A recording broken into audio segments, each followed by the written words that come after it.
Hey there, you doers. Today I'm going to fix some scrapes on my Honda, on the front fender. So I'm going to show you what I'm going to do. We'll see how it goes.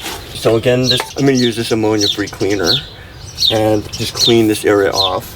And then I'm going to tape it down a bit so I don't get overspray. I use these boxes just to protect the wheel and the ground. And then I'm just going to spray mainly in this area, and then there's some areas up here I may spray as well. In my other video, I used this color match to match the diamond white, that pearl diamond white I believe it's called. Well, I'm going to try something different. So I had purchased this gloss protective enamel. So I thought, let me see if maybe this might work pretty well just to cover this up. And it's gloss and it's protective enamel. I figured, well, let me try that. And the color's pretty similar, at least using the caps. So I'm going to try this out and we'll see how it goes. And if it doesn't look good, I'll just use some of this color match and spray over it and maybe improve it. My goal here is just to improve just a little bit of the look here. I don't like this scraping look, just doesn't look very good. Actually, let me clean this area off first. Pretty good with that. So I'm just going to clean this area off.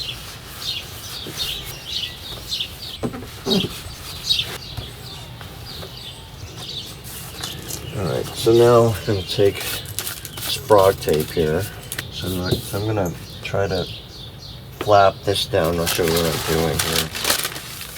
I'm going to take some of this. We can leave it back there, but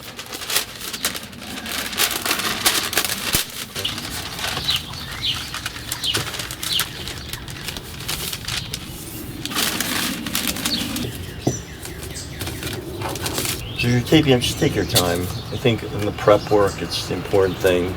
Just make things less of a hassle as you actually do the spraying.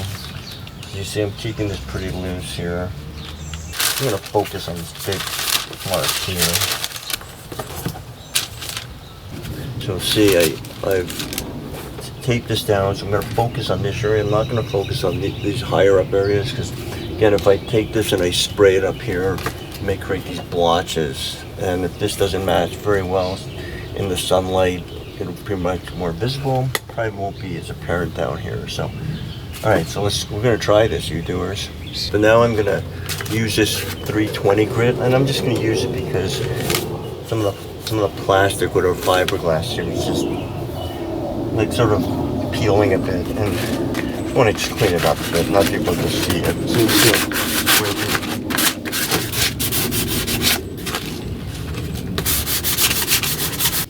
Alright, scuffed it up some. I'm just going to wipe it off. Maybe use this spray here. You can also use tack cloth to get a little bit of dust off.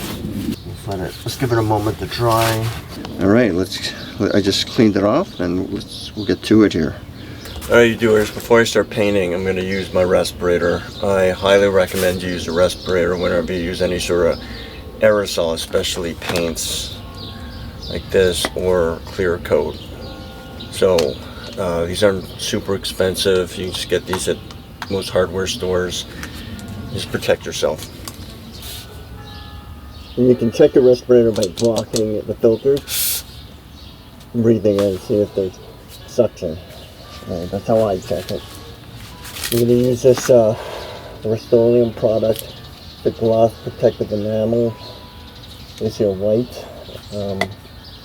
It looks terrible. I'm going to use my perfect match. Just shake this up with a ball and around. And don't do this on a windy day. That's not a good thing. Alright, so here we go.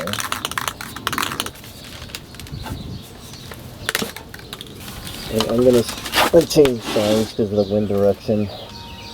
I want to minimize my own exposure to this. And here we go. Looking pretty good. Alright, here we go.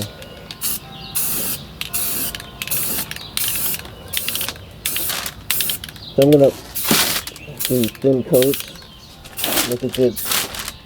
I'm going to clean the back of the car.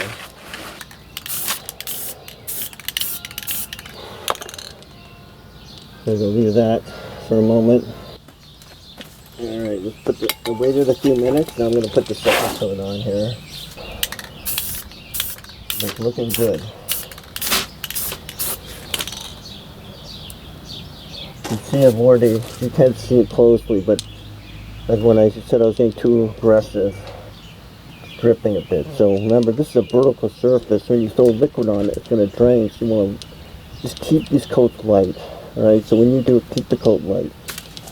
Let it sit for a couple minutes, and then I'm going to do one final layer, hopefully. Again, I didn't do the space up here, and I'm tempted to do these spots here, but I'm not going to, because I think if I spray too much here, this is much brighter. I'm going to focus on this area here. You can see it's pretty good. Alright, let's just put the last bit on here.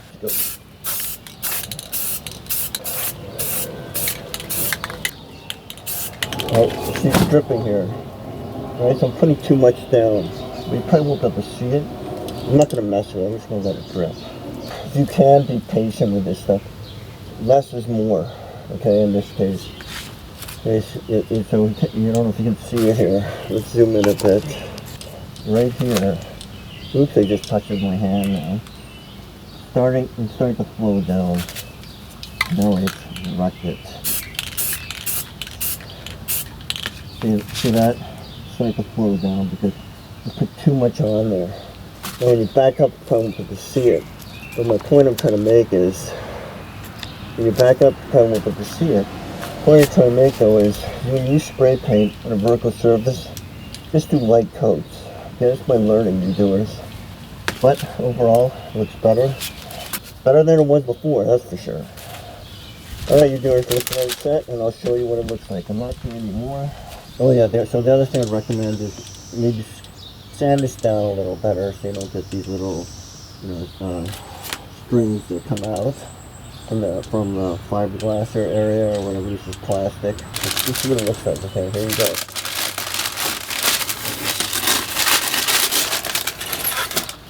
But that doesn't look too bad. So I didn't fix again these areas up here or up here because I didn't know what this color match would be, and I'll touch these up later. So we sprayed this down, improved this look a bit. It doesn't look, you saw how it was before, and looks I think much better, especially from a distance. And the learnings again, all I used was I used this glass cleaner clean off. I used some 320 grit stringy stuff off, plastic stringy stuff, and then I used this gloss protective enamel. It doesn't end up matching. I have some color coat here, this perfect match color, so we'll fix that up. But I think this serves its purpose. Looks much better. Alright, you doers, I pulled the car out into the sunlight, the van. You can see it doesn't look too bad. That's where I did the overspray over there to the right. I might spray some actual color on there to make that look less conspicuous, but anyways, so part over here doesn't look too bad. Especially because it's slightly slanted inwards, so it may create a shadowing effect, so it's hard to contrast the other side. That's what the non-damaged side looks like. And if we go over here, this is what the other side looks like, so it doesn't look too bad. Pretty pleased. Again, I'm going to fix those other dings, but separately. So, pretty happy with that. Alright, you doers, I'll let you know how it holds up. Please like and subscribe, have a safe day, and let's get things done.